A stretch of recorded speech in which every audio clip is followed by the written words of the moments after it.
Thank you, Hugh. Okay, welcome back. It's now 13:08 and we are reconvening. Thank you for your patience. Okay, having conducted, forgive me, having considered the reports before us, the evidence that we've heard and seen in the bundle, considered the agreed facts and the representations both parties have made, the committee is satisfied that the Code of Conduct was breached in respect of paragraphs 61A and 61D.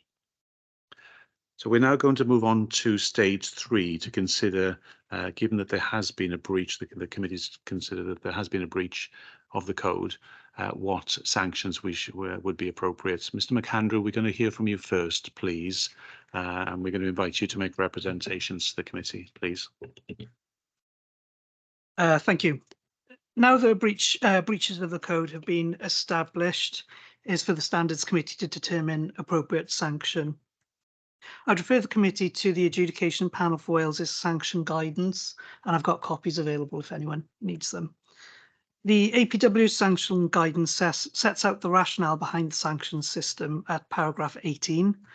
They are to provide a disciplinary response to an individual member's breach of the code, place the misconduct and appropriate sanction on public record, deter future misconduct on the part of the individual and others, promote a culture of compliance across the relevant authorities, and to foster public confidence in local democracy. As former Councillor Thomas is no longer a member of Mumbles Community Council, the committee only has two options: that no action is required or to censure. The Ombudsman's view is that the breaches of the code which have been found are significant and serious. It is respectfully contended that the breaches are not so trivial as to warrant a no further action approach. Turning to mitigating and aggravating factors.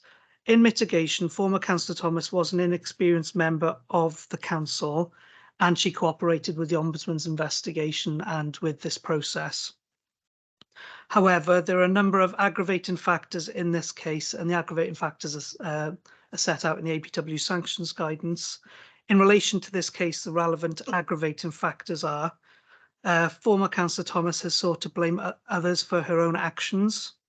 There were repeated breaches of the code in relation to paragraph 61D, including repeated breaches of the code, including persisting with a pattern of behaviour that involves repeatedly failing to abide by the code, despite guidance and warnings from the Ombudsman's office. Dishonesty in relation to the complaints made, particularly in relation to Councillor Erasmus. A lack of understanding or acceptance of the misconduct and any of the consequences of that misconduct. A failure to attend training on the code. Deliberate or reckless conduct with little or no concern for the code. Deliberately or recklessly ignoring advice, training and/or warnings as to conduct. Refusal to accept the facts despite clear evidence to the contrary. Actions that have brought the relevant authority into disrepute. Continuing to deny the facts despite clear evidence to the contrary. The significant impact of the frivolous and vexatious complaints on individual members, on the council on the whole, and to the Ombudsman's office in having to deal with those complaints warrants a censure. The disrepute caused by offering to play a recording of a confidential meeting is so serious as to warrant a censure. If the committee decides to censure former Councillor Thomas, but if it considers that it would have suspended her had she remained a member of the authority, it is open to the committee to record that in its censure and to say in the censure what period of time it would have suspended her for had she still been a member. It's our usual practice to share similar case decision notices with standards committees at this stage. This is a very unusual case. As I said earlier, it's not usual for a member to make this number of vexatious complaints to our office. I can refer to one APW decision relating to a member making vexatious complaints about officers of a council, and I can provide copies of that. In that case, APW disqualified the member for 18 months. There were other breaches of the code, but that does illustrate the seriousness of breaches relating to making vexatious complaints. I'm not able to refer to any previous cases relating to vexatious complaints about fellow members, as this appears to be unprecedented.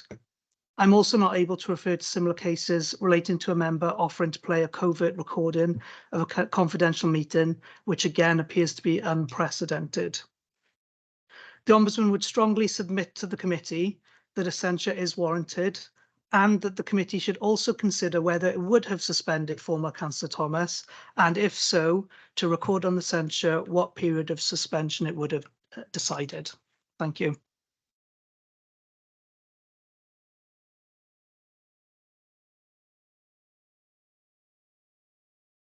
Thank you, Mr. Picandrew. Mrs. Thomas, this is your opportunity to respond and to put in front of us any factors that we should consider as a committee in terms of a sanction. Any mitigating factors that you need to bring to our attention, please. It absolutely is, but can I ask you to put your microphone on, please? So yeah, I'm going to summarise, okay, and I'm just going to reiterate a few things that I think should be noted. In response to what has been said, I totally do not agree with the Ombudsman. I believe, in fact, I have been the victim of vexatious remarks. I cannot refute it because there is nobody here to give evidence, so I cannot cross-examine anyone. So I'm basically on my own, trying to get the point across that this is Mumbles Community Council ganging up on one member. And I have evidence, and I was not given that chance to cross-examine the absolute lies that were put in those statements. And I am going to appeal this, and I'm going to take it further, because not just my reputation is at stake here, but defamation. There is defamation in those statements, and it's not acceptable. This is a hearing of council. There is no criminal proceedings going to happen today, but I am not happy at all that this is the situation I found myself in, when clearly I have done everything that I can to produce evidence to the relevant authorities. I absolutely refute it.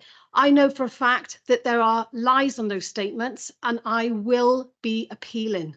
So whatever you decide to do, it's not political. I'm not going to be going back into any kind of community council or that's not what I want to do for the rest of my life. I've got other things in my life. But whatever you decide to do, just remember you've heard one side of a story. You've not allowed me to cross-examine the very people that should have been here today. They have taken statements from you. You've literally taken all of their evidence and you've allowed me nothing. Now that members of the public are going to listen to this and they're going to make up their own conclusion of what happened to me today. They're going to say, well, that's a bit unfair that she was given no chance at all. You've decided what you wanted to do. That's fine. That is absolutely fine. And whatever you decide to do, I totally get where you're all coming from.